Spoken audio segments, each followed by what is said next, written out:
Hemen naiz, beraz Urruñan, bi lapurtar bertsolarirekin, biak lagunak, ipitatik, biak oblakariak urte luzetan, eta biak ere Euskal Herriko bertsolari txapelketa nagusiko final handian parte hartuko dutenak igande hontan.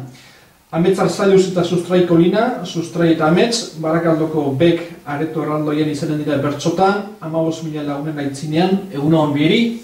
Bai, egunon.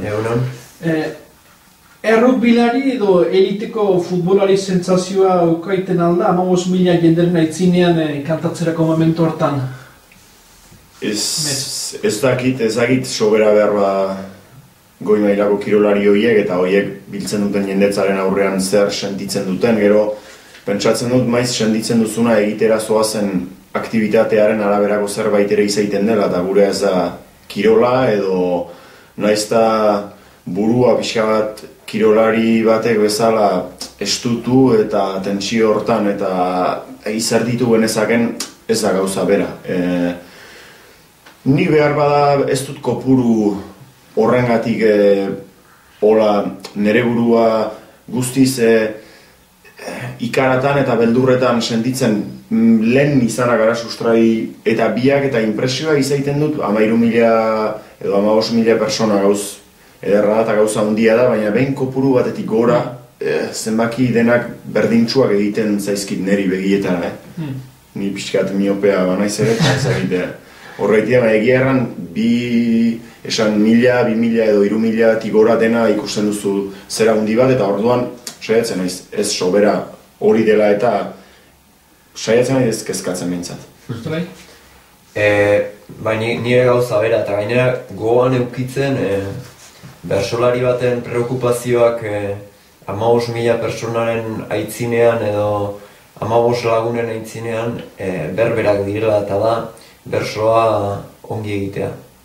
Eta azkenean, izuk eukiditzak ez du oihartzun desberdinak, erantzun desberdinak, jendeak areagotzen dituenak, baina zu holtza gainean zaudenean eta gai bat jartzen dizutenean, zure mekanika ez da aldatzen eta zure kezkak eta bizirauteko sen hori ez da areagotzen 15.000 lagunen aitzinean, 15 lagunen aitzinean baino ez, orduan.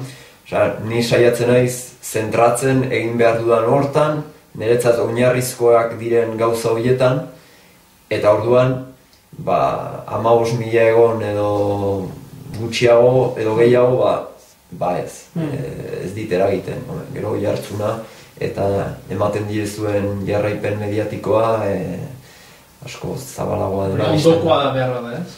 Ondokoa eta aurrekoa, beste unean prentsaurrekoa eman genuen Beken eta ezakit, sekulako medio pila zegoen eta alde batetik pozgarria da, beste alde batetik irrigarria ere bai, eta beste batetik pentsatzen duzu eta hauen nuntze duen urte osoan, nun daude lau urtean, zentzu hortan, dizut, gauza nik ustean, oina lurrean baldin baduzkazu, hau dena biziki polita da, baina garbi izan behar duzu zein den zure benetako neurria, zuk zer egin nahi duzun, eta zer diren benetan zure preokupazioak.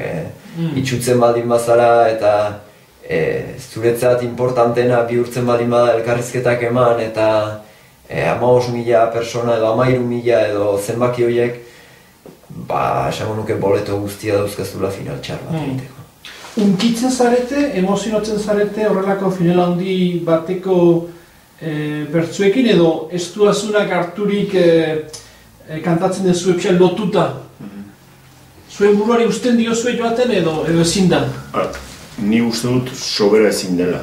Bestela egin behar duzun lan hortan aski irrist edo lerratzeko arriskua hartzen duzula eta nik ezagit zure lan hori nire ustez eta egun hortan baduzu funtzio bat eta funtzio hori ongi betetzeko pixkat hotza txiki behar duzu zure burua eta zure begirada eta iristen zaizkizu jendearen eta berotasun edo sentsazio eta emozio horiek, baina nik dudan oroitzapena azken bi finaletatik da nik desberdinki bizi izan nuela egun hura eta pixka bat nire kristalezko bola horren barruan biztan dena batzutan ateratzen zara eta arnasten duzu orden giro eta gaina txaloetatik ere heltzen zaizu eta behar bada balio dizu energia bezala bersotarako ere, baina saiatzen naiz ni pixka bat abstraitzen, ezagit bakoitzaren araberakoa, baina nik guziz errendituko banintz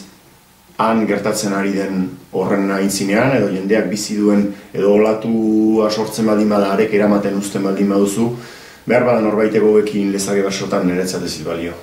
Sustrai, lehia edo gozamena izanen da igandekoa? Ni uste biak ez. Lehian egon nahi duenak gozatu behar du. Eta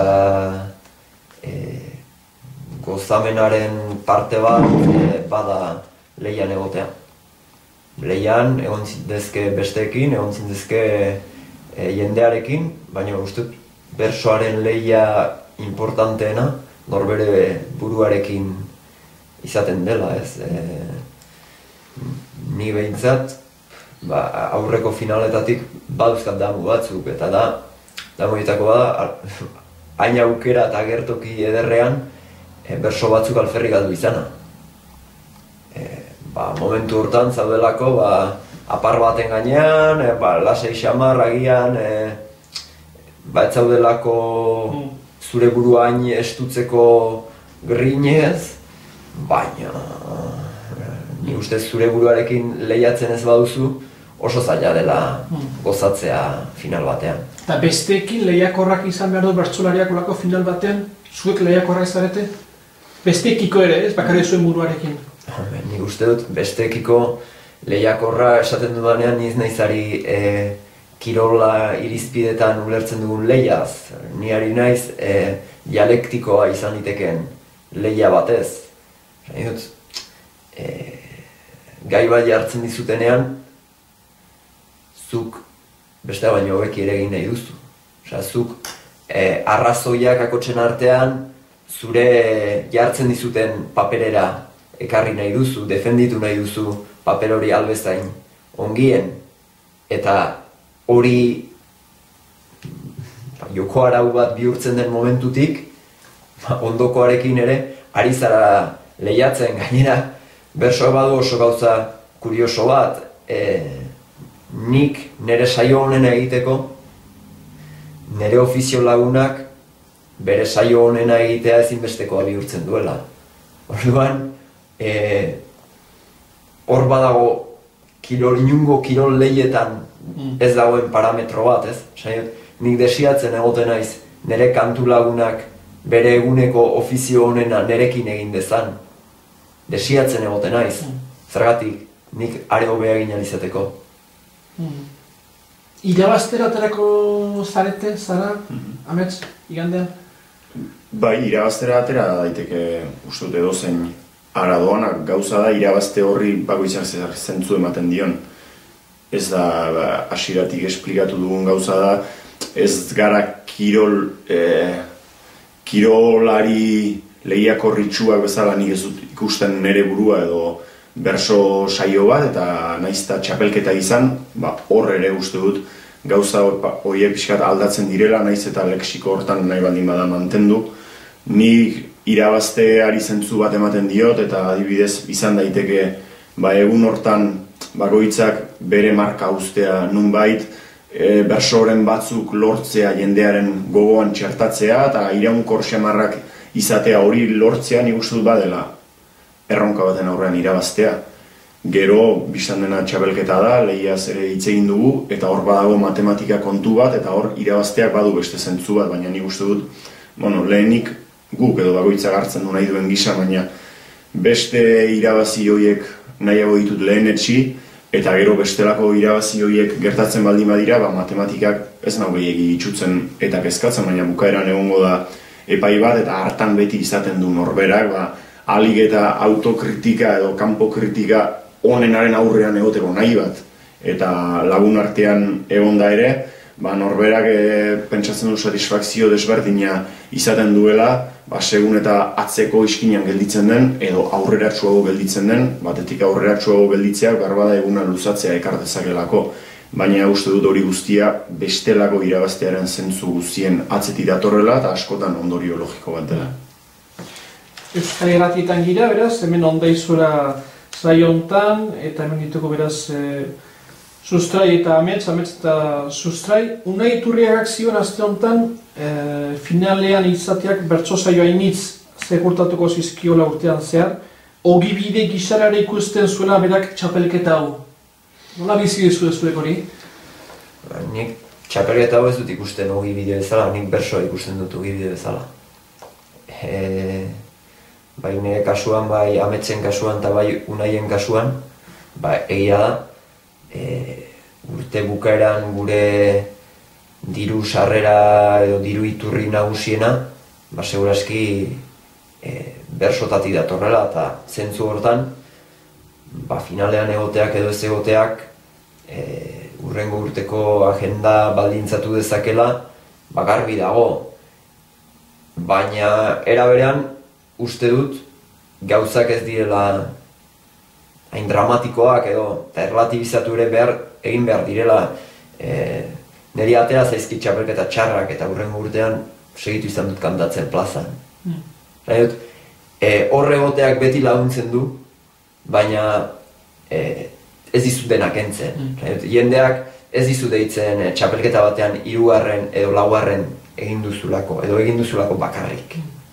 Finaletik kanpo gehatzeak sortzen dut bertiko hori? Hori agian bai, finala delako zorionez edo zoritxarrez berso munduak daukan agertokirik handiena. Eta zu hor baldin bazaude, zuen adibide onena, ez? Gaur elkarrizketatzen gaituzue amets eta biok. Eta badaude iparraldeko beste bersolari batzuk bidean gelditu direnak txapelketa hontan, eta gaur elkarrizketa hontan ez daude, esan nahi dut, fokoan nun jartzen den oso garbi dago, eta fokoan egon da, erresagoa da plazara iristen fokoan egon gabe baino. Hori errealidade bada. Gero horrek, nik uste dut, ez duela ez dena baldintzatzen, baina pixka da. Bai, egia da finaleko egun horrek baduela simbologia berezi bat, norberak ere azkenean barneratzen du naiz eta hori erlatibizatzeko arrazoiak izan, aleginak egin, egia da finaleko gero eta gehiago kasik ematen du gainera final horrek baduela horako simbologia berezi bat, eta egun hortan behintzat eguzkiak hor jotzen duela. Gero kontzientzia osoa dut, sustrai eta biok pixka bat bersoaren ibilia finaletik aratago ere ezagutzen dugu, badira urte batzuk hor gabiltzala, jendeak berak ere ezagutzen zaitu, eta eguzkiak egun hortan bete-betean hor jotzen du, baina behar bada ez du gero urte osoan irauten eguzkiak zure buruaren gainean, eta orduan aldakorra da, eta gero lainotzen da, eta gero orduan paisaia pixka bat aldatzen da, baina bai behar bada txapelketa osteko urtean antolatzaile batzuk badute gogoa edo ulergarria ere izaten da, nahi izaten dut behar bada finalistekin saio bat antolatu edo finalean egon den arek behar bada aukera gehiago izan ditzake, baina uste dut gero pixkat ura etortzen dela bere lekura eta ezagit, ikusiko da heldu den urtetan adibidez, Jon Maia bazen plazetan gehien edo bada plazetan gehien dabilen bersolari bat, eta ikusiko da, beraz, txapelketak zenbateraino markatzen dio, beti markatzen du pixka bat, baina nik uste dut dena ez dela txapelketa biztan dena, eta naizta simbolo horrek garrantzia baduen, eta gero eta garrantzia gehiago, kasik edo prestigio gehiago egun horrek, gero pixka bat paisaia aldatzen dela ere. Sare sozialetan irakurri dut, bertso finala eta bertso txapelketa bihurtu dela kontsumoko produktu, kultur produktu bezala. Hala izan behar du, garaietara txartatua dagolako bertso txapelketa ere? Nik ez dakit, esan dut, iruditzen zait zenbaki festa zentzugabeko batean sartzen garela batzutan eta ez ditugula gauzak ongi irakurtzen. Ematen du hau berria dela eta ez dela inoiz gertatu eta ezakitzer, eta orain dela 4 urte gertatu zen. Are gehiago esan dizut, uste dut 81ko Gipuzkoako txapelketan 11.000 lagun zeuden belodromoan. Esan dut, bizi garaio gizarte batean, jendarte batean, dena den historikoa, dena den zenbakia, dena neurtzen den arrakasta neurtzen den parametro horietan, ez? Eta ez dakit, nik entzun ditudan komentario batzuk ez dakit negargurea edo barregurea eman didaten, entzuten duanean betiko bersozaleak kanpoan geldituko direla, eta ez dakit zer, eta domingeroak datozela bekera, eta ez dakit zer, karneta eskatzen hasi behar dugu, azterketa bat egin behar da zein den bersozaleago eta zein ez dakit, nik uste dut, egongo direla beken haien herrietara bersozalari baten direnak, 4 urtean saio bakarra entzuten dutenak, martziano bat bezala aterrizatzen dutenak denetik egongo da, baina niretzat dena dira berdinak, ez dakit no esan, dene daukate balore bera, eta batzu joango dira konsumitzera, beste batzuk erregintzaren ikuspegitik, beste batzuk horregoteak haien ustez estatus bat ematen dielako, baina hori piper bat ardura zait, ez dakit no esan, niri inporta zaidana da, nola iristen zaren horra. Zelan egiten ari den elkartea, zelan egiten ari den jende bat bersolaritza zabaltzeko, ze balorerekin agertzen garen jende aurrean, ze gu horra iristeko, bersozale elkartea horra iristeko, ez da pervertitzen, agertzen da balore jakin batzuekin. Eta esango nuke, konsumo gizarte honekin oso bat ez datozen baloreak gainera. Orduan, niretzat balore horiek dira importanteak, eta gero, zu izanez iristen bazara komila arteko arrakasta batera, xapo. Eta ez duzu arazorik eukiko, eta asmatuko duzu arrakasta hori kudeatzen. Problema da, zuk zure izaerari uko eginda lortzen baldin baduzu arrakasta. Hor sortzen zaizkizu problemak eta kontraesanak. Eta horregatik nik ez ditut bereizten konsumora datorrena, edo datorrena zaletasun itxuz, niretzat ez berdina dira. Ni agertzen naiz, nik eskaintzen dut zerbait, eta gero nahi duena apuntatzen da, hori egin du bersozale elkartean. Bertso entzulea nola ze profilitako den, zuri berdintza martzai zuen. Funtsean? Ez dakit berdin, nik konsideratzen dut finalerako sarrera bat erosi duenak baduela bere gogoz, bere alegin guztiz eta bere poltsikotik dirua xaututa dator, eta ezagit gero bersozaletasunaren barnean profilak bere izten egia da, hitz egiten dela behar bada ez, bersozale klasiko eta inkondizional batzuez, bersozale berriago batzuez, baina egia esan ez naiz sobera hasten hor bersozaleriaren barruan kolore desberdinak ikusten. Egun hortan sarrera erosi duena, sarrera hori erosteko haren bila joan dena eta dirua xagutu duena, nik uste dut bere gogoz eta irrikaz eta bersozaletasunaren lizentzia osoz datorela. Improvisazio eta bapatekotasuna da bertsoren muinetako bat, behar bai garrantzitsuena, baina horremezte urtez elgarrekin plazetan aritu ondoren kantatzen, bada horrendik bapatekotasunik, bada sorpresarik, edo guti gora berako gidoi bat zigitzen da horremezte urtetako usaia hartuta gero. Nik uste dut, egun hortan ezer gertatuko den eta sustraik eta biok bakoitzak bere gisara, baina goizean eta bezperan izango duen tentsioa aski lekuko izango da, aski bapatekotasunera entregatuak egoten garela eta uste dut denon kasua dela.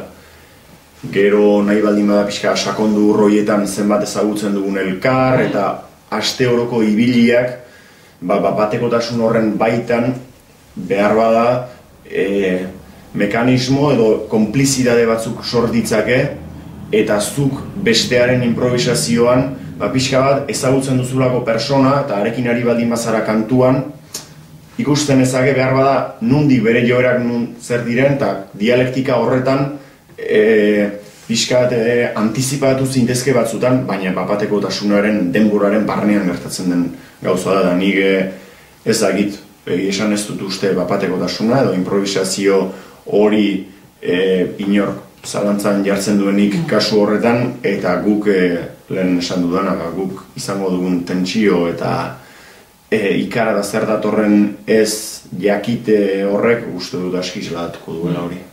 Igandean ofiziotan edo puntuka elkarrekin tokatzen bazizte, hobe edo nahiago ez zuen elkarrekiko laguntasun da aspaldiko zuguna baitzeate? Nik ez daukat dudarik, nik pozik hartuko nuke, esan dut,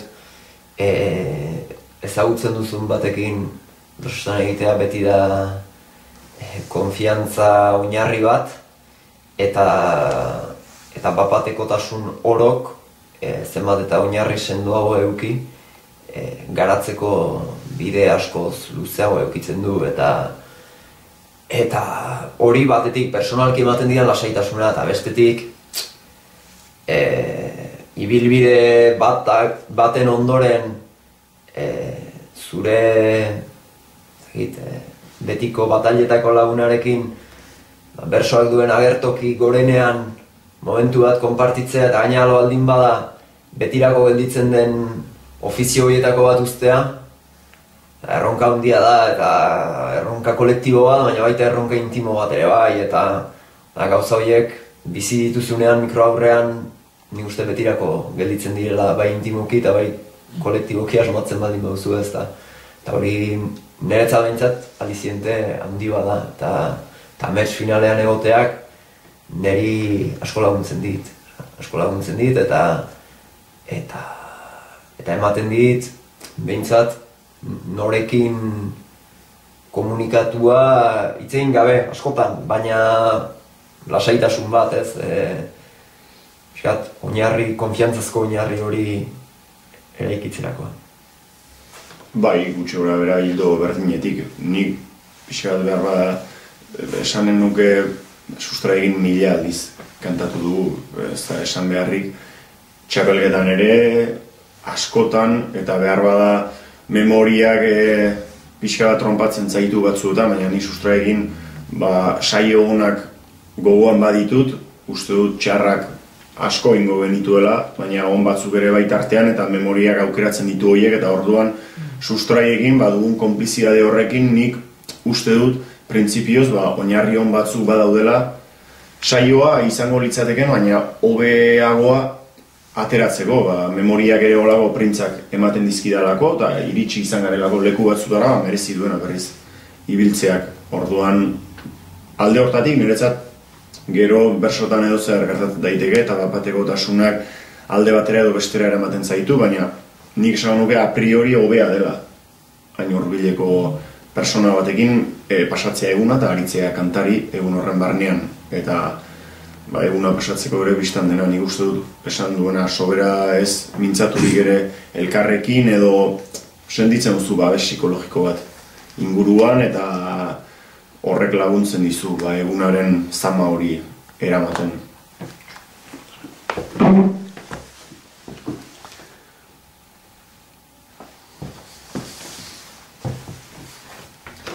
Ziri on batek bertsoaren betelana estaltzen du, bertsoa edo bertso osoak behar du izan borobila, nahiz eta ziri piperrik ez izan bukaeran, horre bertsolari zaharrek diote gaur eguneko bertsoa gintzaz betiko eztabaida, bukaerako zirian dena kargatu edo?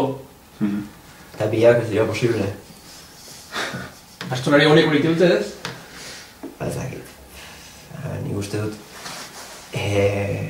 Bai lehengoek eta bai gaurkoek alba zuten eta alba dute bersoa kargatuta ekartzen dutela eta buruan eta bukaeran ziri bat ukan. Gero bakoitz egiten du alduen. Eta lehen ere bai, suposatzen dut. Orduan, bazakit, uste estiloak aldatu dira, baina humore klasea ere aldatuko zen, seguraski, eta bazakit, debate horiek iritsi zaizkit, nik aldudanean dena jotze ditut. Denak, lehen puntutik, azkenera arte, bidean harrapatzituen denak. Eta ez baitu jotzen da ezin dudalako. Orduan, ez dut uste hor aukera estetikoak daudenik edo aukera artistikoak inorrez da joaten berso soso bete bat kantatzera eta inorrez da joaten berso huts ziridun bat kantatzera. Bai, nik uste dut betelana bai esan nuke uste dut denok eta etengabe bilatzen dugun zerbait dela. Bersoa kantatzen duenak betelana da bersoa hasi eta pixkat bukaera arteko bide hori noiz nahi eta nor naik albezain ongien egiten dut, albezain ongien betetzen dut, eta uste dut berso estilo guztietan aplikatzen dela hori. Beste gauza da, ziria uste dut ez dela beti ziria bersoaren momentuak eskatzen duena. Batzutan bersoak zirirako bidea du, bestetan behar bada bukaera goxoago bat galde egiten du momentuak edo gaiak, eta orduan betelana bai noski beti lortzen saiatzen zaren zerbait da, betelan eder bat.